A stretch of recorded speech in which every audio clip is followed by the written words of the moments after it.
And it just started like a joke, And then after that, I started having suicidal thoughts.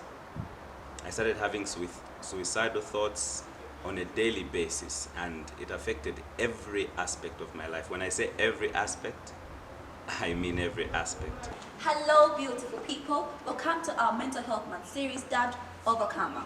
Now, in today's episode, which is episode 1, by the way, our Overcomer is going to be sharing with us his likes, his dislikes, as well as his background and everything in between. Now, this episode is meant to teach us that no one is born broken. Sometimes life just happens along the way. Now, remember to like, to share, to subscribe, because you do not know who this video is meant to bless, because together we can do more and be more. My name is Natasha Shapola Mwamba. I will see you when we see you.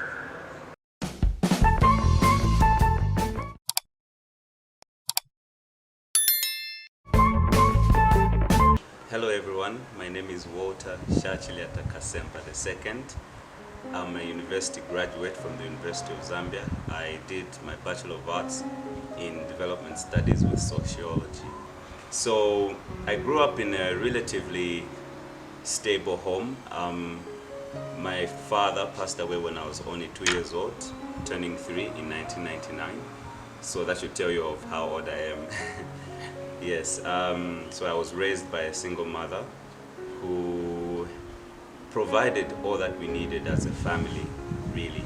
And from the time that I was young, I was a natural introvert, meaning I always used to keep to myself, and I always used to ponder things that used to happen around me and things that I used to experience. And I didn't know that this kind of attitude and also temperament would later on lead to depression and mental health issues later on in my life. So fast forward 2012, I became a Bible-believing Christian and I gave my life to God, and from then on I started really being strong in my faith. I believe faith is something that each and every one of us need, and our confidence in God is what really helps us in our times of need. Even when we don't need Him, sometimes He does things that we don't expect and don't realize He's doing. So anyway, in 2012 I gave my life to Christ, and it was an interesting journey. From being somebody who's an introvert, I started to express myself, right? Express myself in every facet. Academic-wise, at school I would always want to contest for various positions that were offered in high school, leadership positions that is. And in terms of church and congregation, I always like to participate on whatever youth programs that were happening and different church activities. So the transition of my life in 2012 really is what catapulted me to be somebody who is able to voice out and just express the potential that I feel I have and what I need to contribute to the world. However, in as much as this side of me came out, the very fact that I began to experience issues in my life shows me that the issues that I dealt with when I was younger, the introvertedness, the keeping to myself, I used to bottle up a lot of things, different situations that would happen in my family, losing my dad when I was young, and I never really talked to anyone about it, on how it affected me and affected my growth. All that was bottled up inside of me, and it was shielded by this new kind of personality that came into being in 2012. So after 2012, I was in my grade 10, and what happened after that was I was done with my school in 2014. Then my Christian experience and just my desire for God and the things of God really shot through the roof. I really started seeking God with all my heart, whilst keeping what I was bottling up all those years inside of me. So in 2016, I was accepted in the School of Humanities to come and study at the University of Zambia. Now, my entry in the University of Zambia is a very interesting experience, because I made the necessary points needed to come to UNZA, right? Then for those people who have had this situation, they will attest to me that when UNZA denies your application, when you have the proper grades to apply it, it's really something that can mess with your mind. And that's what happened to me. I applied to come to UNZA, and then I was denied a place here. So it really affected me mentally, and I didn't really talk to anybody about it. So I appealed that application, and by the grace of God, I was accepted. Then in my first year at UNZA, I carried on with my Christian life. But then I began to meet people who I really believed in, and people who believed in me, especially with my Christian walk. So apart from that, I also found a girlfriend. Yes. So I started dating in my first year at university, and that new side of me, because prior to my days at UNZA, I had never been in a relationship before. I had my first relationship when I was in university. And that relationship proved to be something that marked a significant time in my life. And it was the genesis of the outpouring of the things that I bottled up inside of me.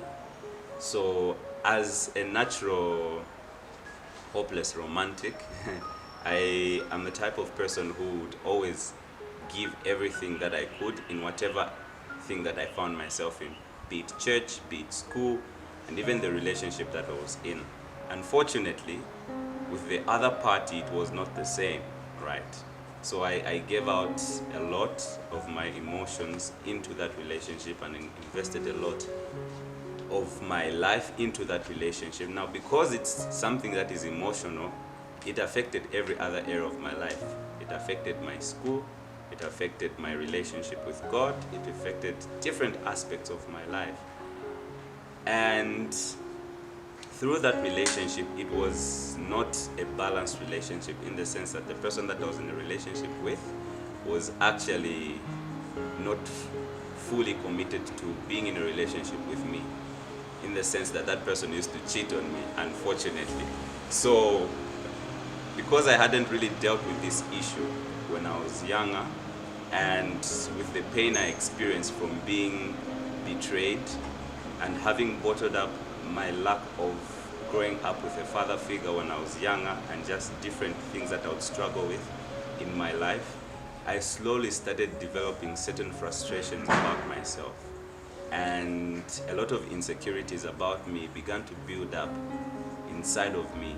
I started having destructive tendencies, self-destructive tendencies in that regard.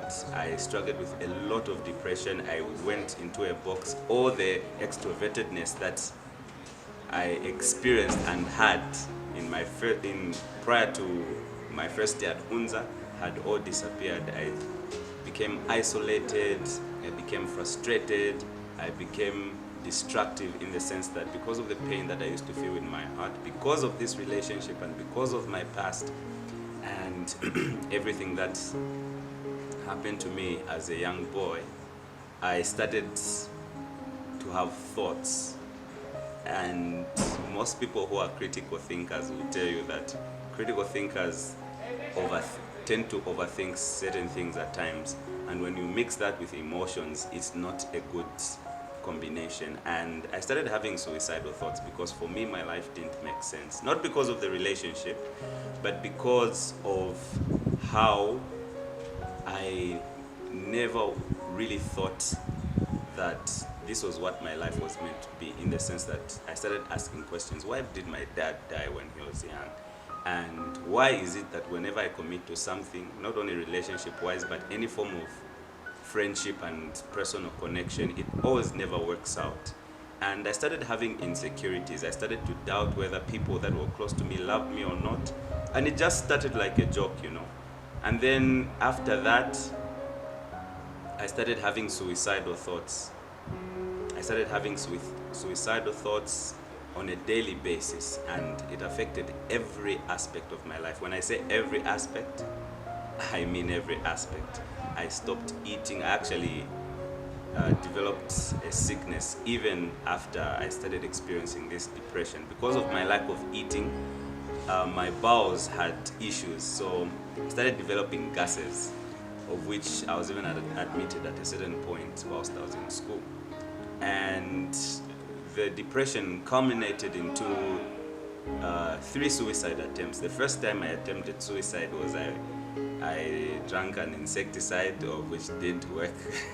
I don't know if it's whether it's fortunate or unfortunate, but fortunately it didn't work. But then I thought it was unfortunate. Like that, I always see this in movies, but it didn't really work. And then the second time I tried to commit suicide, somebody found me because I was on top of a tower, one of these hostels, on top of one of the university hostels, and somebody found me just before I jumped. It was the tallest hostel, I remember, and it was a very dark period for me. It was a very dark period because it was so confusing, and it is something that seems so petty, right? But it's real. Mental health and mental issues are real, and it's something that I have experienced because I had attempted suicide before.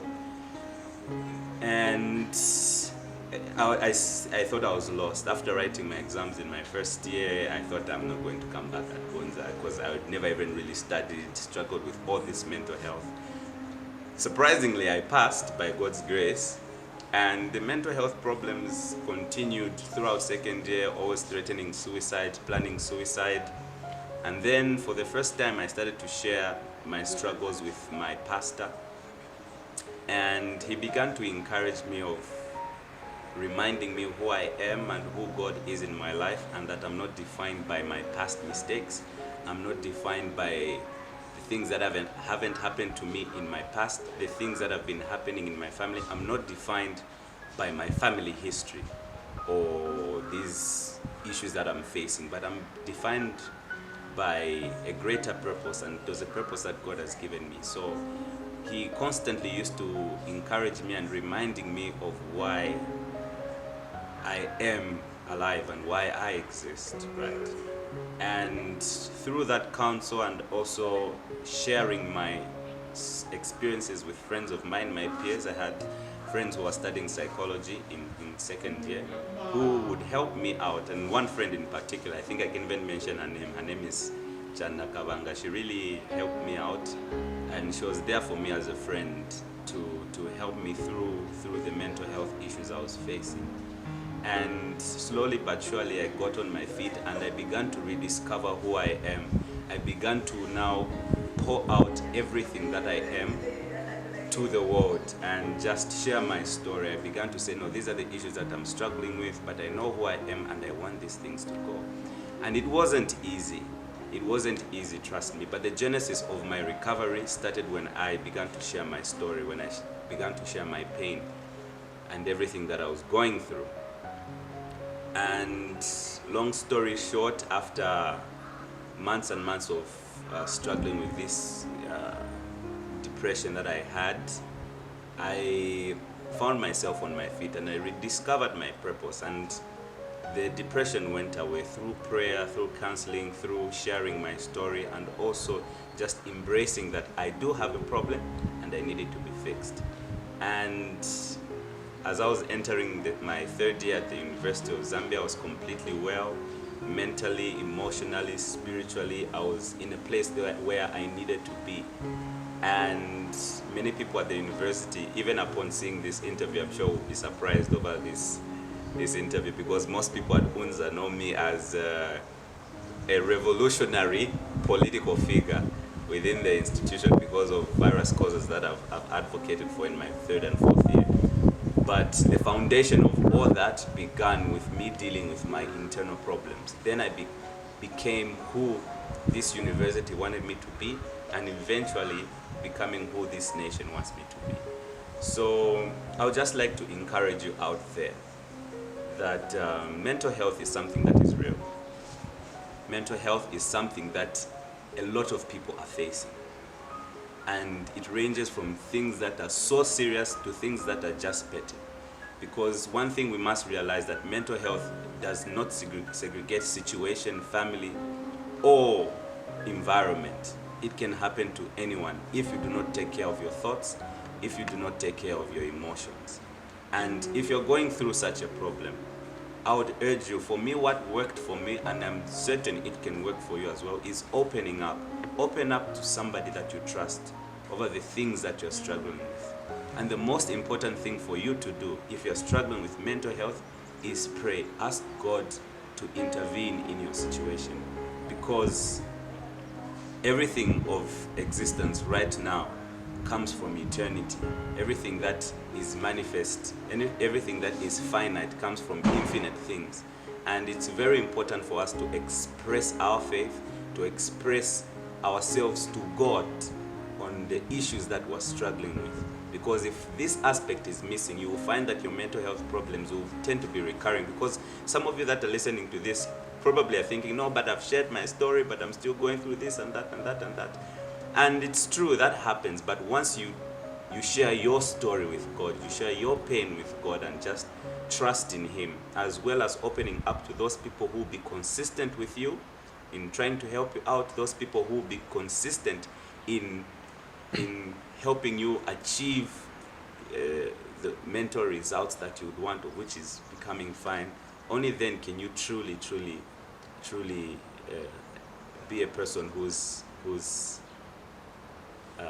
mentally stable, and somebody who is able to ensure that even those people who are around you are well taken care of. Because there are a lot of people who are around you who care for you, but they will not be okay if you're not okay. And you can only be okay if you share your story, pray about it, and ensure that we're better together. Thank you so much.